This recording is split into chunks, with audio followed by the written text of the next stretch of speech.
Om Namo Narayana. Om Namah Shivaya. Shiva Om. Shiva Om. Om. Welcome to another satsang with your host, Chuck the Yogi, today on this dry and hot pre-summer day. Let us continue with our Seed Sutra. Number 4. Chiti Samko Chatma Chitanopi Sankuchita Vishvamayaha. Translation: the individual experiencer also, in whom pure consciousness has contracted into, becomes the individual mind by contracting in accordance with the object perceived. Commentary: Bingo. This explains the collapse of the wave function centuries upon centuries before modern physicists came up with the notion. It is no surprise that many of the greatest physicists read avidly these types of scriptures. The universe is a wave of potentiality until an observer collapses that wave of potential to make it look and feel real.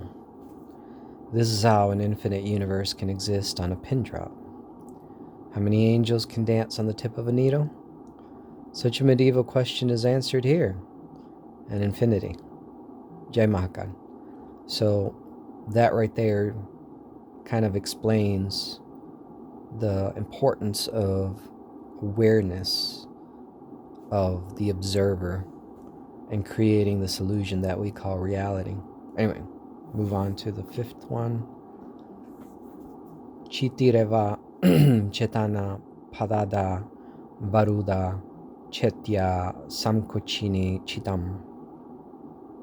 Translation: Chitti herself, descending from the plane of pure consciousness, becomes the mind by contracting in accordance with the object perceived. This is a variation of Sutra 4, so no further elaboration is needed, but Jai Mahakal, it reminds me very much of the Kabbalistic tree of life, as well as Gnosticism, particular Valentinian Gnosticism, where everything emerges from the pleroma, from the abyss, the infinite abyss, and returns to it. Anyway, 6. Tanmaya Maya Pramata.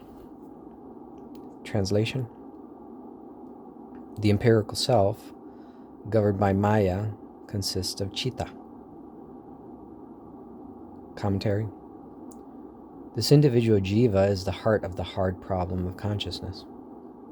There should be no consciousness in the universe. According to materialists, it is unexplainable by the laws of physics. The problem is that we are looking at the hard problem from the wrong perspective.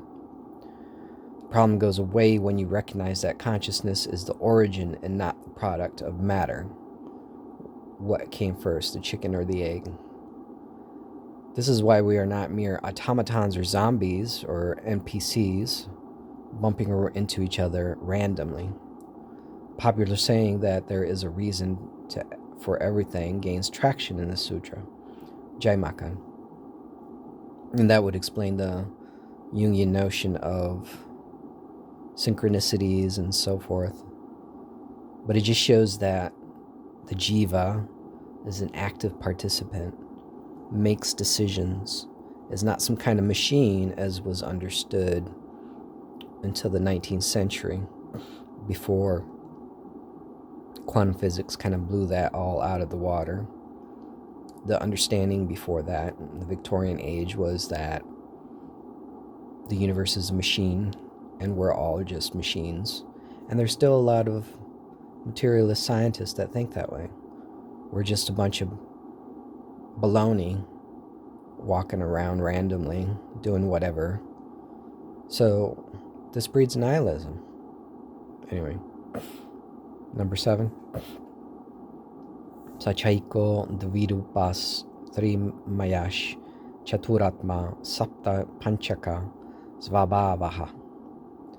Translation: though the self is one, it becomes twofold, threefold, fourfold, and of the nature of 7 pentads. Commentary: This is the way of looking at the Big Bang Theory. From singularity came forth all that we see in the cosmos. This was understood by the ancients in both Western as well as Eastern societies. This is nothing new. If all comes from God, then all is God. Jai Maka. So this was understood by Neoplatonists, Kabbalists. This was had a wide understanding. Gnostics. All this was dispensed with during the Dark Ages. But it never goes away because it's true. Alright, number 8. Tad bhumikaha sarva darshana stitayaha. Translation. The positions of the various systems of philosophy are only various roles of the self, with a capital S. Commentary. This is one of my all-time favorite sutras. Several blind men feel different parts of an elephant and declare that the elephant is this or that the elephant is that. They are all true in what they say, but they are also all limited in what they say. All of their truths are relative. This is a sutra that holds the notion of unity and diversity. It is okay if you call God by such a name and carry out certain rituals, but don't say that everyone else around you must convert or die. That is tribal ignorance speaking through you. The monkey mind. All roads lead to Rome. All paths lead to the mountaintop.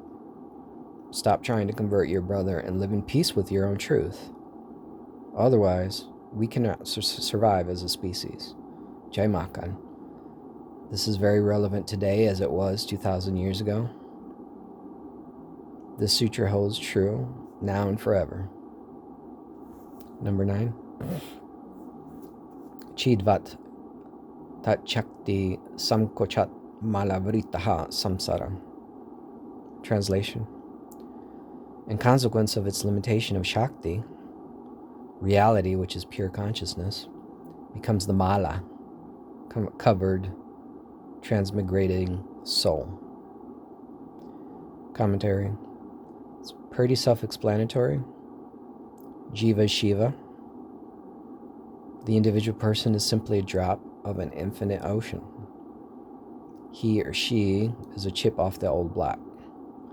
I and my Father are one, as Jesus said. Jai Makan. So, we're not talking about, like, overinflating the ego or anything like that. Now, the idea of mala, being a mala-covered, transmigrating soul, kind of makes me think a little bit of the Jewish notion of a vehicle or a vahana of types. And a mala is a series of dots, a series of crystals or bones or seeds or anything like that. Why? Because all throughout our lives we're going through these moments, moment to moment to moment to moment, until the mala recitation is over, until our lives are done. So that's a beautiful metaphor. But again, we are pure consciousness experiencing things in this playground, this illusion that we call reality. When we get sick and tired of it, we find our way out through the back door. Anyway, I'm not going to go into number 10 because it's just going to get deeper and deeper as we go along, so I'm going to leave it here. But again, this is just one of those very highly packed, dense, profound sutras. Anyway, Om Namo Narayana, Om Namah Shivaya, Shiva Om, Shiva Hum, Om, Jai Ma, Jai Mahakal. Till next time.